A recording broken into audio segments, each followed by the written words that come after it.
Uganda के dictator इदी अमीन ने एक बार कहा था, there is freedom of speech. आपको बोलने की पूरी आजादी है, but I can not guarantee freedom after speech. बोल तो तुम लोग, उसके बाद तुम्हारा क्या होगा, इसकी गारंटी मैं तुम्हें नहीं दे सकता हूं। यही लाइन अब दिखने को आ रहा है धीरे धीरे इंडिया में, कैसे ये सच्चाई बन जा रही है। अगर आप सरकार के लिए बोलना चाहते हो या सरकार के खिलाफ नहीं बोलना चाहते हो तो आपके पास पूरी फ्रीडम ऑफ स्पीच है। और अगर आप सरकार के लिए बोल रहे हो तो जो अनाप शनाप आपको बकना है, जो गाली बकना है, जो झूठ बोलना है, बोल सकते हो। लेकिन अगर सरकार के खिलाफ आपने सवाल उठा लिया तो फिर आपकी फ्रीडम ऑफ स्पीच की कोई गारंटी नहीं है। खान सर के साथ पिछले कुछ दिनों में जो हुआ वो एक लिविंग एग्जांपल है हमारे देश में। अगर आपने कठिन सवाल उठाने की हिमाकत की तो आपके साथ क्या होगा।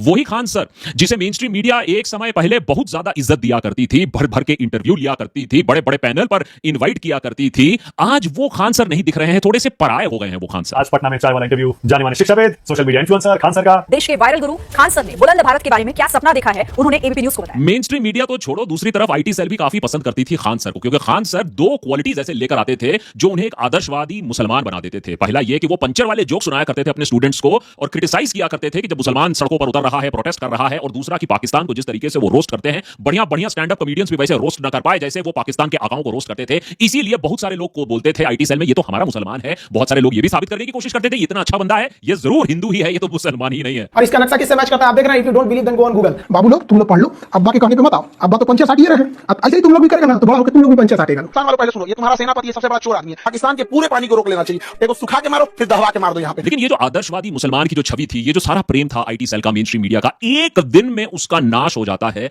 हमारे देश की जो असलियत है वो खान सर को भी दिखने लगती है। वो राहत इंदौरी जी ने कहा था ना, लगेगी आग तो आएंगे घर कई जद में, लगेगी आग तो आएंगे घर कई जद में। यहां सिर्फ हमारा ही मकान थोड़ा ही है।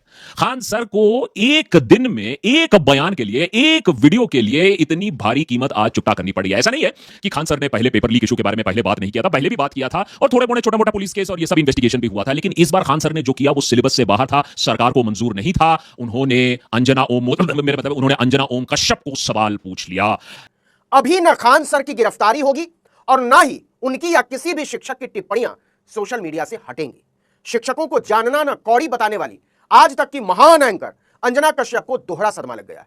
दिल्ली के कोर्ट से भी और पटना के कोर्ट से भी कीचड़ में लौटने के बाद फंस जाने पर मुकदमेबाजी और नोटिसबाजी के शौकीन कौड़ी पत्रकारिता के कलंदर आज तक वाले माथा पकड़कर बैठे कहां फंस गए रे बाबा। दृष्टि आईएएस वाले पंडित विकास दिव्या कीर्ति और ओझा क्लासेस वाले पंडित अवध ओझा को लल्लन टॉप वाले बनाते हैं हीरो, उसी आज तक के ऑफिस में बैठकर, और आज तक कहता है कि हम कोचिंग माफिया के खिलाफ अभियान चला रहे हैं। मतलब चंदू खाने भी इससे बेहतर होते होंगे।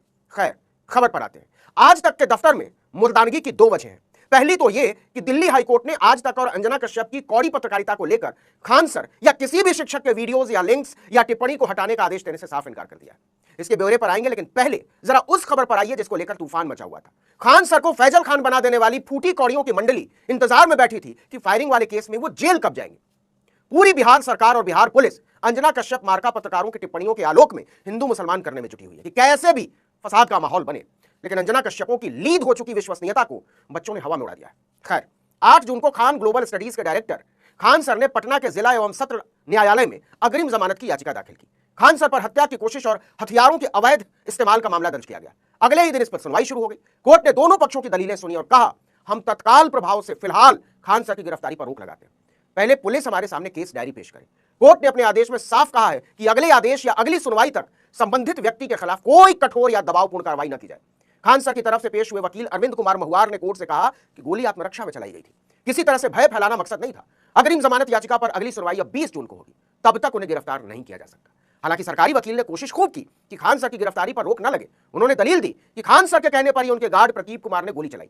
प्रदीप कुमार को उनके पिता की हत्या के बाद लाइसेंस दिया गया, लेकिन कोर्ट ने उनकी दलीलों की बजाय खान सर के वकीलों की दलीलों पर ज्यादा भरोसा किया, जिन्होंने कहा कि मिलॉर्ड, मेरे मुवक्किल की किसी भी गार्ड के साथ कोई सीधी पहचान नहीं है। उसने एपी के एजेंसी से गार्ड हायर किए। एजेंसी ने किसको भेजा यह हमको नहीं पता। रही बात गोली चलाने की, तो उसने संस्थान की सुरक्षा के लिए गोली चलाई। एक भीड़ उसे नुकसान पहुंचाने के लिए आ रही थी। आपको बता दें कि कथित तौर पर खान ग्लोबल स्टडीज और ज्ञान बिंदु कोचिंग की आपसी प्रतिद्वंदिता में 2 जून की रात पटना के मुसल्लापुर हाट इलाके में हिंसा भड़क गई थी। पुलिस के अनुसार लगभग 15-20 लोगों की भीड़ ने खान सर के संस्थान के बाहर हंगामा किया, पत्थरबाजी की और तोड़फोड़ की। इस दौरान एक गार्ड घायल भी हुआ। शुरुआती रिपोर्टों में खान सर ने आरोप लगाया कि प्रतिद्वंदी कोचिंग से जुड़े लोग हमला करने आए थे। बाद में एक वीडियो सामने आया जिसमें कथित तौर पर खान सर के संस्थान के 2 सुरक्षा गार्ड हवा में फायरिंग करते दिखाई दिए। इसके अगले दिन पुलिस ने दोनों गार्डों को हिरासत में ले लिया और हथियार जब्त करके फॉरेंसिक जांच के लिए भेज दिए। इसके अगले दिन पुलिस ने गार्ड्स के बयान के आधार पर खान सर पर भी हत्या की कोशिश और आर्म्स एक्ट का केस दर्ज कर लिया। घटना के बाद बड़ी संख्या में छात्र सड़कों पर उतर आए और खान सर के समर्थन में प्रदर्शन किया। इलाके में भारी पुलिस बल तैनात करना पड़ा और कुछ समय के लिए कोचिंग बंद भी कर दिया गया। अंजना ओम कश्यप और आज तक कौड़ी पत्रकारिता कंपनी को बड़ा इंतजार रहा होगा खान सर को गिरफ्तार होते देखने का, लेकिन फिलहाल उनकी यह हसरत अधूरी रह गई है। यह तो हुई वो वाली बात जिसमें अंजना कश्यप या आज तक सीधे शामिल नहीं था, लेकिन खान सर जेल जाते तो उनको मजा आ जाता, लेकिन जिसमें दोनों सीधे शामिल थे उसमें भी मायूसी ही हाथ लगी।